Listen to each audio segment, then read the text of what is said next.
السلام علیکم دوستو، سب سے پہلے جانتے ہیں کہ ہجامہ کیا ہے۔ انسانی جسم کی صحت کا دار و مدار صاف خون پر ہے۔ اگر خون فاسد ہو تو انسان بہت سی پیچیدہ بیماریوں میں مبتلا ہو جاتا ہے۔ ہجامہ ایک ایسا طریقہ علاج ہے کہ جس میں جسم کے مخصوص مقامات پر ایک خاص طریقے سے خفیف یعنی کہ بلیڈ کے ذریعے کٹ لگا کر فاسد خون خارج کیا جاتا ہے۔ یہ طریقہ علاج صدیوں سے رائج ہے اور اس کی سب سے زیادہ اہمیت اس وجہ سے ہے کہ یہ مسنون اور سنت طریقہ علاج ہے۔ ہجامہ ایک مکمل طریقہ علاج ہے۔ جن لوگوں کو کہیں سے بھی شفا نہیں ملتی وہ ہجامہ کے معجزاتی اثرات سے شفا یاب ہو رہے ہیں۔ ہمارے پیارے نبی صلی اللہ علیہ وآلہ وسلم کا فرمان ہے، بہترین علاج جسے تم کرتے ہو وہ ہجامہ لگوانا ہے۔ صحیح بخاری۔ آپ صلی اللہ علیہ وآلہ وسلم خود بھی ہجامہ لگوایا کرتے تھے۔ شب معراج کے موقع پر ملائکہ نے آپ صلی اللہ علیہ وآلہ وسلم سے عرض کی کہ اپنی امت سے کہیں کہ وہ ہجامہ لگوائیں۔ صحیح بخاری میں ہجامہ پر 5 ابواب موجود ہیں۔ اور ممالک کے علاوہ جنوب مشرقی ایشیا کے ملکوں میں بھی یہ طریقہ علاج رائج ہے، جبکہ چین کا تو یہ قومی علاج ہے۔ یہ گرم اور سرد دونوں علاقوں میں یکساں فائدہ مند ہے۔ مغربی یونیورسٹیوں میں جو طلبہ میڈیکل کی تعلیم حاصل کرتے ہیں ان کو ہجامہ پڑھایا اور سکھایا جاتا ہے۔ یورپ کی یونیورسٹیوں میں ابن سینا کی ہجامہ پر لکھی گئی کتابیں پڑھائی جاتی ہیں۔ مسلسل تحقیقات کے بعد امریکہ سمیت تمام مغربی ممالک نے ہجامہ کی افادیت تسلیم کر لی ہے۔ مغربی ممالک کی مسلسل تحقیق کی وجہ سے اب ہجامہ میں بہت سی نئی تکنیک متعارف کرا دی گئی ہیں۔ انسانی جسم میں تقریباً 143 یعنی کہ 143 ایسے مقامات کا انتخاب کر کے ایک نقشہ مرتب کیا گیا ہے جہاں ہجامہ لگوایا جا سکتا ہے۔ وہ اصول جن کے مطابق ہجامہ کیا جاتا ہے، عام طور پر ہجامہ ان مقامات پر کیا جاتا ہے جہاں بیماری ہے۔ مثلاً اگر کسی کو معدے کی بیماری ہے تو معدے کے اوپر ہجامہ کیا جاتا ہے، اور اگر کسی کو جگر کی مسائل ہیں تو سینے کے دائیں طرف جگر کے اوپر کیا جاتا ہے۔ اگر کسی کو تکلیف ہوتی تو آپ صلی اللہ علیہ وآلہ وسلم سر کا ہجامہ کروانے کی ہدایت فرماتے تھے۔ کئی امراض میں اضافی طور پر گردن کے قریب کندھوں کے درمیان بھی کروایا جا سکتا ہے۔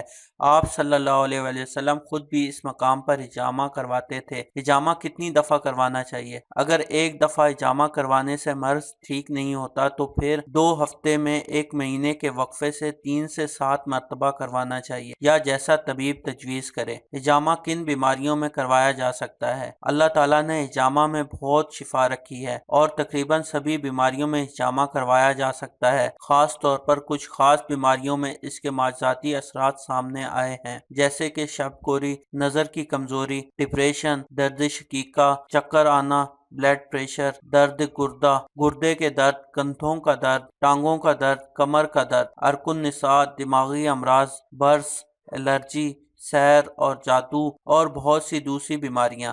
اگر جسم میں کہیں بھی درد ہو تو اس مقام پر ہجامہ لگوایا جا سکتا ہے۔ ہجامہ کے فوائد: خون کی کمی امراض کو جنم دیتی ہے۔ ہجامہ سے جلد کے علاوہ پٹھوں کو بھی حرکت ملتی ہے، جس سے بافتوں میں موجود فاسد خون خارج ہو جاتا ہے۔ یوں دوران خون بہتر ہونے سے ان جگہوں پر بھی خون کی رسائی ہو جاتی ہے جہاں تک پہلے خون نہیں پہنچ رہا تھا۔ ہجامہ کے درج ذیل فوائد ہیں: خون صاف کرتا ہے جس سے شریانوں پر اچھا اثر پڑتا ہے۔ حرام مغز کو فعال بناتا ہے۔ پٹھوں کے درد اور اکڑاؤ میں فائدہ پہنچاتا ہے۔ انجائنا، دمہ اور پھیپھڑوں کے امراض میں مفید ہے۔ درد شقیقہ یعنی کہ آدھے سر کا درد، سر درد، دانتوں کے درد اور پھوڑوں کا بہترین علاج ہے۔ ماہواری بند ہونے اور رحم کی بیماریوں کی تکلیف کو دور کرتا ہے۔ ہائی بلڈ پریشر میں آرام پہنچاتا ہے۔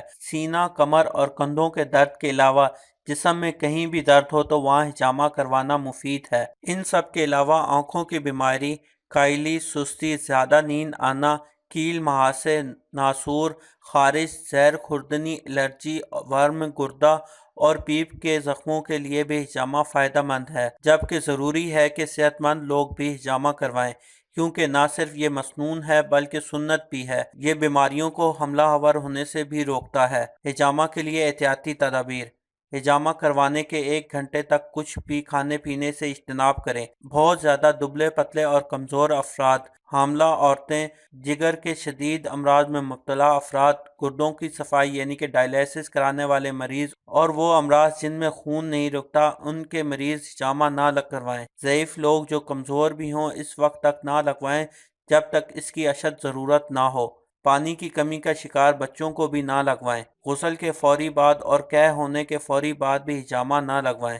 دل کا وال تبدیل کروانے والے حضرات بھی نہ لگوائیں، البتہ کسی ماہر کی نگرانی میں لگوا سکتے ہیں۔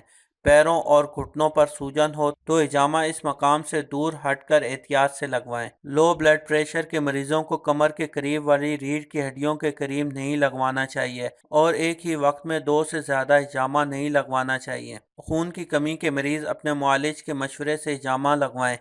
حاملہ خواتین کو ابتدائی 3 مہینے میں نہیں لگوانا چاہیے۔ نشہ آور ادویات کھانے والے اور خون کو پتلا کرنے والی ادویات کھانے والے بھی ہجامہ نہ لگوائیں۔ شوگر کے مریضوں کو ہجامہ لگوانے سے پہلے اپنی شوگر ٹیسٹ کروا لیں۔ شوگر تقریباً 100 ملی گرام ہونی چاہیے۔ ہجامہ کن تاریخوں میں لگوانا چاہیے؟ قمری مہینے کی 17، 19 اور 21 تاریخوں میں ہجامہ لگوانا چاہیے۔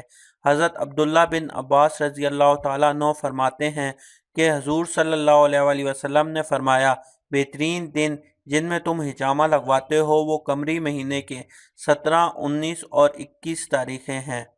دوستو یہ تھی آج کی ویڈیو۔ اگر ویڈیو پسند آئی ہو تو اسے لائک اور شیئر کریں اور ہمارا چینل سبسکرائب کرتے ہوئے ساتھ موجود گھنٹی کا بٹن بھی دبا دیں۔ شکریہ۔